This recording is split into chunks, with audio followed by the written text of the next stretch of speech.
Welcome back to Green is Good. We're at the Green Festival's edition of Green is Good here in New York City, New York, and we're honored to have with us today Renaud Renvoye.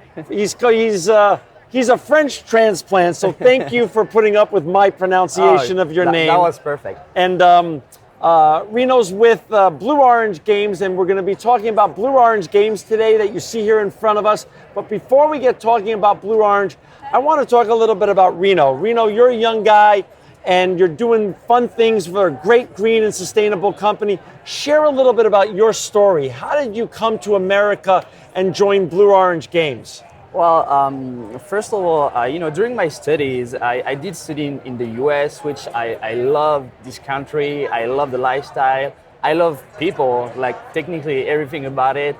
And being a child, like to put that on side, being a child, I love playing games with my siblings and everything. So I said, why not combine the two of them, like America and working in toys? Wow. So I found this opportunity and I said, well, let's apply. And then I joined Blue Orange Games, which is a great company. Which part of France did you grow up in? I grew up in Burgundy, the wine part. Burgundy? Yeah. Wow. Yeah. Wow, I don't think I've met many people from Burgundy, France before, but share a little bit about that, in your household and in the community. Sustainable living, my impression, but I want to hear yours. Sustainability has been more part of the culture and DNA in Europe before it's come to America. Is that what you felt like your childhood and growing up? Yeah, people are really concerned about like sustainability. And I mean, I grew up like in a village where around my place, my parents' place, it's really green. I don't live in a big city. I'm close to vineyards and stuff. So it's really like, small hills, like green everywhere.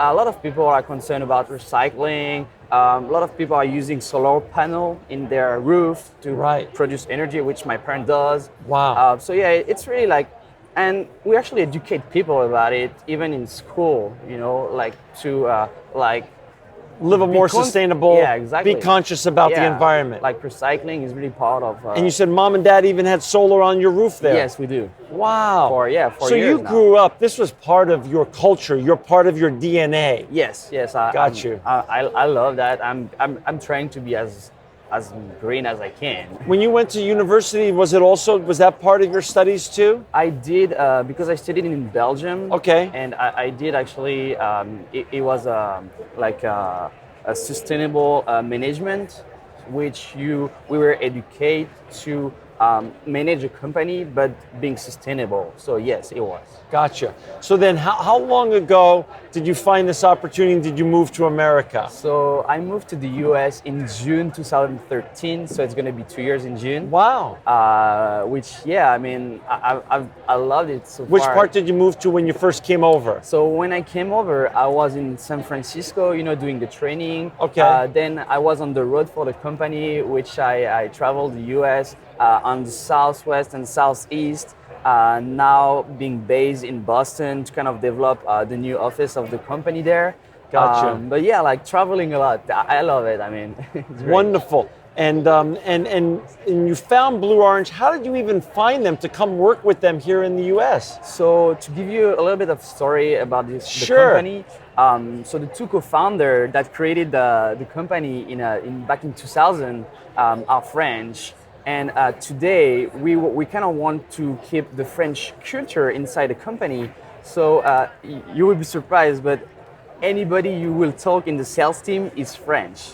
Really? Yeah, so we are all like kind of French colleagues in the sales team, and that's part of the culture of the company. So then, I found the opportunity in my school, like offer like opportunities like website, right? Where I just decided to apply. That's awesome. Yeah, that's great. And you are the Northeast Region Sales Manager. Yes. So since few months, I've moved to Boston to be closer to the client there. Like more about partnership with them. Anything they need, I can be there for them. And you open up a Boston office now too. So you have San Francisco and a Boston office. Yes. So we kind of want to do like remote offices to be closer to the client. It makes sense. Duplicate what we are doing in the Bay Area, in San Francisco area. Right. Like somewhere in the country, like area in the country. And for our listeners and our viewers out there to find more about Renaud's company, Blue Orange Games, go to www.blueorangegames.com. Blueorangegames.com. So talk a little bit about your games. I mean, we have a couple of them here in front of us. Talk a little bit about what, sustainability and Blue Orange Games, and why is this considered a sustainable toy company? Okay, so it's really in the concern of everybody in the company, starting with the CEO, which is he's kind of educate the employees hiring to that. So technically here I just brought Pengulu, which is a wooden game. It's all wooden made. All wooden. The thing is, how can we be sustainable around it? Like the tree we use to produce this game, for example, we plant 2 trees for 1 tree we use. So wow, we try, so 2 for 1. Every tree that you use to make your games, yes, you're planting 2 trees. Exactly. Wow. So this is one side of the green, of the company, but as well in Peru, we have an association which is called Pure Project. Okay, so technically, as I said, we have sales reps that are on the road, that drive, and for the carbon print, well, this is not too good. So what we're trying to do in Peru, as I said, we have this association that helps for the reforestry, which kind of decrease the carbon print we can have. Gotcha. So we do a calculation technically on how many tons of carbon dioxide we are emitting. Yeah, emitting, and doing the calculation, then we plant trees to balance offset. That. Yeah, exactly. Makes sense. So that's another side of the company. Every plastic things you can see, see in our games, it's actually not plastic. It's a natural resin called urea that we use to produce all the plastic things. So the wrapping, as well, the wrapping is sustainable, a material. It's not the plastic that everyone's complaining about that's polluting the environment. Yes, exactly. So even that's made out of sustainable. How about the packaging itself? Yeah, it's actually a recyclable material as well that we use. A recycled cardboard material. Exactly.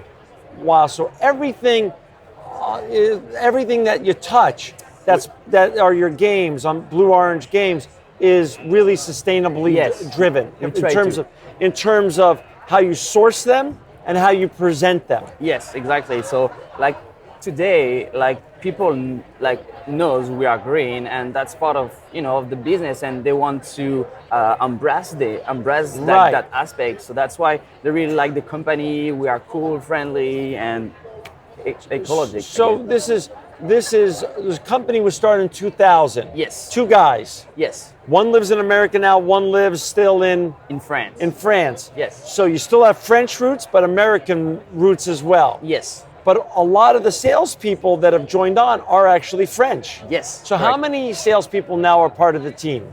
We're about 7-8 people in the sales here team. in the U.S. Yes.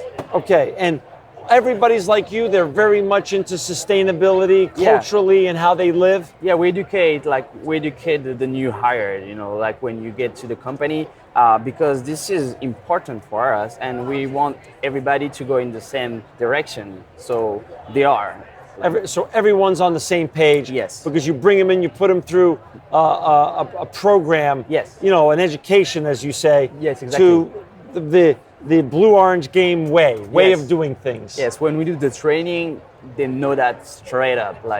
They embrace that. They because then they are the face of the company, and they need to be in the same direction as us. So if I was to go on blueorangegames.com today, how many different toys, sustainable toys, are on that site?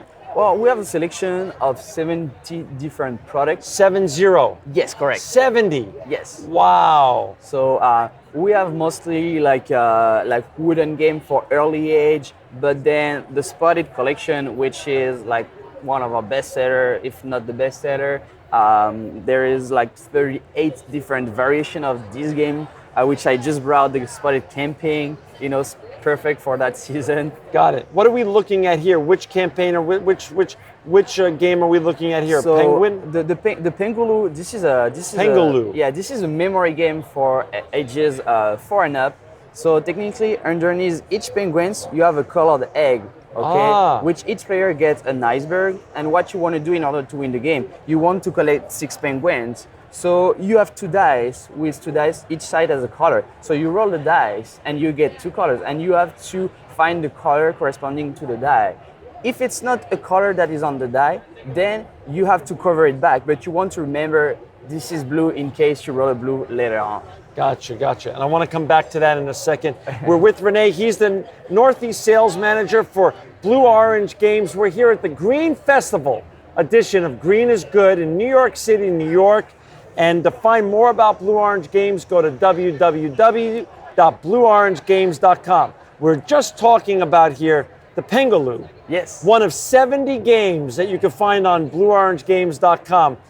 So talk a little bit about, now this is made out of, like you said earlier at the top of the show, this is all wood. Yes, it's all wooden made. It is water-based paint as well. Water-based paint. Yes, exactly. So if your kids chew on this or something like, nothing bad's gonna happen, no chemicals whatsoever. Yes. So when they started this company in 2000, yes. How many sustainable toy companies were there then approximately?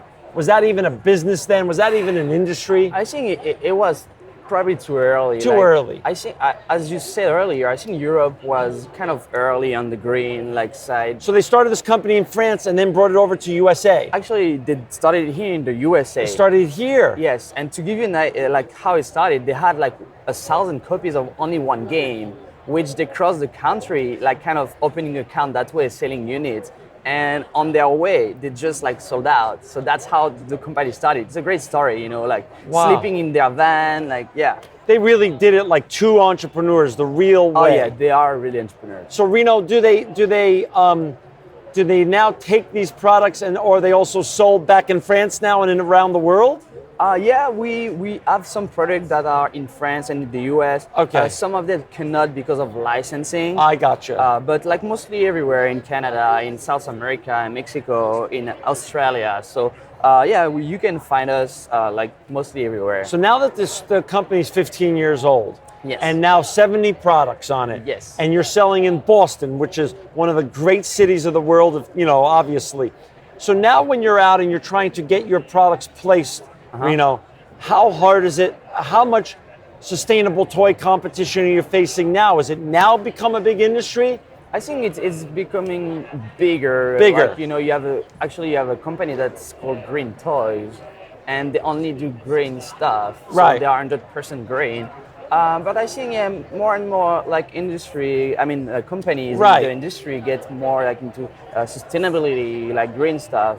Definitely more concerned about it. But I think it's mostly because we are a company that use a lot of different materials to produce the product. Sure. So I think today they have to be concerned about it just for their entire hearts. But are they excited? Are the retailers now in America, are you finding them excited to sell your products? Yeah, oh yeah, they are, because they are fun, but they like the green side of it. That's a big part. How about the mommies and daddies and the parents here in the United States? Are they responding well to your green products? And how are you reaching them? What is your sales approach to reaching them? Well, mostly when you tell them that it's all wooden made, water-based paint, they really like that aspect. But on top of it, when you explain the trees program, the Peru project, so that's technically the entire speech that you tell them.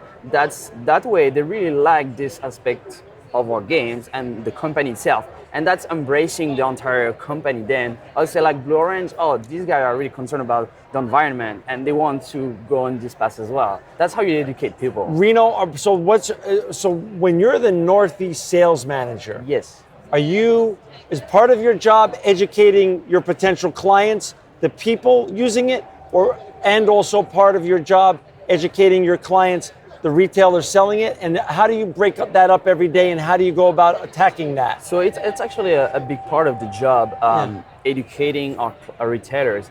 What we do a lot of time is doing a staff training. So technically we educate the staff on selling our product, bringing this, the green aspect of it, and then they can tell the third part buyer, the third party clients. So that's how it's, it goes from the company to our retailers to the third part. So how about do you work around and talk directly to the third part and help create the demand for your product by telling your story on social media and online? Yes. Well, we have a PR department, marketing department that works a lot on social media. I gotcha.